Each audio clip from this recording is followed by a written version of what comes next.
इस समय डॉक्टर सुनील भारद्वाज मेरे साथ हैं। आइए इन्हें से जानने की कोशिश करते हैं। सर, जम्मू कश्मीर की बात करें तो जम्मू कश्मीर में कई तरह के डेवलपमेंटल प्रोजेक्ट्स किए जा रहे हैं। कॉन्स्टिट्यूंसी वाइज की अगर बात करें तो वहाँ पर भी जो है डेवलपमेंट की जा रही है, लेकिन कहीं ना कहीं मटेरियल की अगर पॉइंट ऑफ व्यू से बात करें तो जो मटेरियल है वो अप टू द मार्क नहीं है। कई तरह की कुरीतियाँ जो है हमें देखने को मिलती हैं। कई तरह के सब स्टैंडर्ड मटेरियल जो है उसका इस्तेमाल किया जाता है। प्लानिंग जो है वो एब्सेंट हमें नज़र आती है। देखिए, अभी मैंने यही बात अंदर असेंबली के अंदर रखी। पहले तो ये गवर्नमेंट ने जितना कैपेक्स था, जितना कैपिटल एक्सपेंडिचर था 2025-26 का, वो ये गवर्नमेंट पूरी तरह स्पेंड नहीं कर पाई। लगभग रेवेन्यू एक्सपेंडिचर और कैपिटल एक्सपेंडिचर मिला के ये 60-65% के आगे पीछे अभी तक स्पेंड कर चुकी है, और अब नया फाइनेंशियल ईयर लग गया। और इसके अलावा जो काम हमने ग्राउंड पे दिए भी हैं, चाहे गवर्नमेंट ने दिए और चाहे हमने अपने सीडीएफ के हवाले से दिए, उसकी जो क्वालिटी है वो बिल्कुल मेंटेन नहीं हो रही। और ये हम बार बार गवर्नमेंट के ध्यान में ला रहे हैं कि इसके लिए आप कोई सख्त जो स्टेप्स हैं वो उठाएं।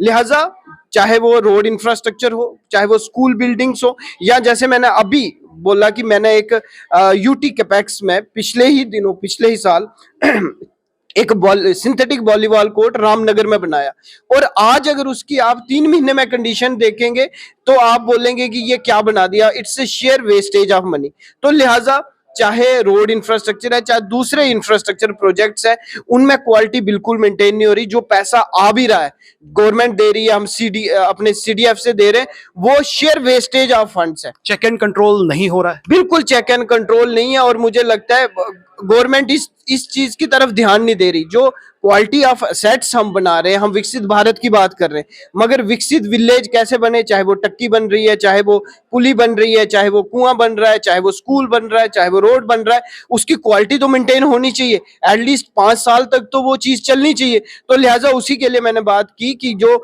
ये लोएस्ट टेंडर वाला सिस्टम है, इसको खत्म किया जाए और कोई और प्रोसीजर अडॉप्ट किया जाए। और लिहाजा जब जो ऑफिसर टेंडर अलॉट करता है, उससे सख्त से सख्त कार्रवाई होनी चाहिए कि आप lowest rate doesn't mean impractical rate, जिसमें अगर एक ब्रिक की कीमत 10 रुपए है तो आप कैसे 5 रुपए में ले लोगे। सीमेंट की कीमत 500 रुपए में है तो कैसे 300 रुपए में ले लोगे। जो कॉन्ट्रैक्टर्स हैं क्या उनको जवाबदेही बनाना चाहिए? देखिए, कॉन्ट्रैक्टर्स को बिल्कुल आंसरेबल बनाना चाहिए, और उनकी जो भी बीओक्यू में क्वालिटी फिक्स्ड है वो उनसे लेनी चाहिए। Even if they are taking the tenders at lowest possible cost, वो 40% बिलो उठाएं या 50%।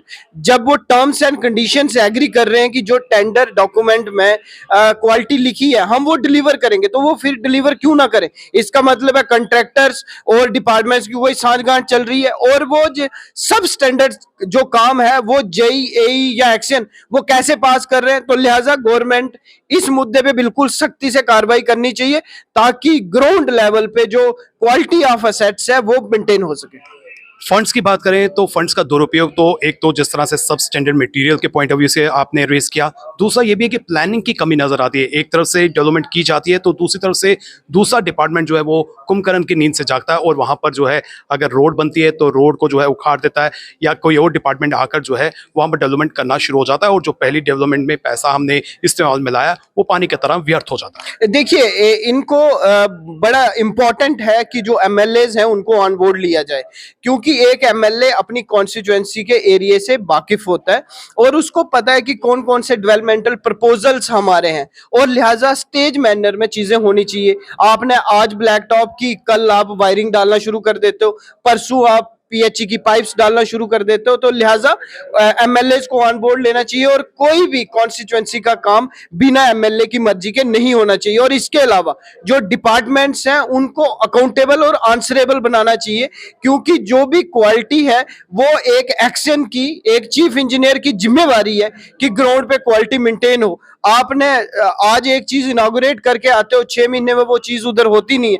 तो लिहाजा इस टाइप की डेवलपमेंट हमें नहीं चाहिए। इस टाइप की डेवलपमेंट से कोई फायदा नहीं होने वाला। इस टाइप की डेवलपमेंट में शेयर वेस्टेज ऑफ फंड्स हो रहा है, और मैं चाहूंगा कि गवर्नमेंट इस चीज का सख्ती से संज्ञान ले। सर आपने ये कंसर्न जो है हाउस के अंदर जो है वो शो किया, तो आपको जो रिप्लाई मिला कि आप उससे सेटिस्फाई हैं? अभी मैं देखो कथनी और करनी में बड़ा फर्क है गवर्नमेंट का। कह तो सब कुछ रहे हैं मगर until and unless on ground हम चीजें नहीं देखते। आपने देखा पिछले दिनों बारिशें हुई, बड़े सारे न्यूली कंस्ट्रक्टेड ब्रिज बह गए, रोड्स बने, बड़े सारे न्यूली रोड्स जो थे उनका ब्लैक टॉप निकल गया। तो लिहाजा गवर्नमेंट स्ट्रिक्ट एक्शन क्यों ना ले उन एम्प्लॉइज के खिलाफ? तो जब हम ग्राउंड पे कोई स्ट्रिक्ट एक्शन देखेंगे हम आपको बताएंगे गवर्नमेंट अच्छा काम कर रही है। अभी हम सेटिस्फाई नहीं है। फंड रिलीज करने से पहले जो है इंस्पेक्शन होनी चाहिए। बिल्कुल होनी चाहिए, उसकी फिजिबिलिटी रिपोर्ट्स बनती हैं, डीपीआरस बनते हैं, इतना बड़ा प्रोसीजर पहले रखा हुआ है जब तक फंड्स एलोकेट होते हैं।